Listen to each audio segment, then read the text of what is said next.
misy fomba telo reto a hanafian'ny Devoly Anao. Ny fahatelo farany a tena zavadehibe fa tandremo. Aza miala ary a Manasa anao hanaraka an'izany hatramin'ny farany a ao aorian'ny générique.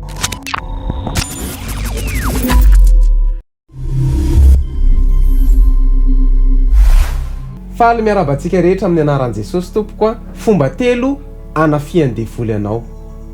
Voalohany, ny tahotra. Fantaro a fa ny tahotra dia tsy avy amin'Andriamanitra. Misy fotoantsika tena manana tahotra ary tiany devoly gadraina ao anatin'ny tahotra isika. Noho izany a aza manaiky andevozin'ny tahotra. Faharoa, mampijaly anao izy a ary mamerina ny lasanao. Mandefa fisainana izy hoe tsy tian'Andriamanitra intsony ianao tsy mendrika an'io zanak'Andriamanitra ianao.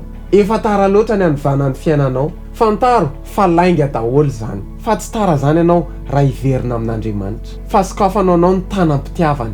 Fahatelo, ilay tena sarobidy indrindra, hanafika amin'ny fisainanao foana Satana. Rehefa tany anefitra Jesosy nivavaka nandritra ny 700 andro sy 700 alina dia nanafika amin'ny fisainany. Satria raha afaka manodikodina ny sainao izy dia afaka manodikodina amin'ny fihetsika ao. Androany a mivavaka izay ho afahan'Andriamanitra amin'ny eritreritra ratsy ene ny sainao. Misaotra anao nanaraka ny video hatramin'ny farany a. Raha nafinaritra anao video dia aza misalasala, like sy micommente sy mipartager dia mamay fotoana antsika amin'ny herinandroany a. Veloma tompoko.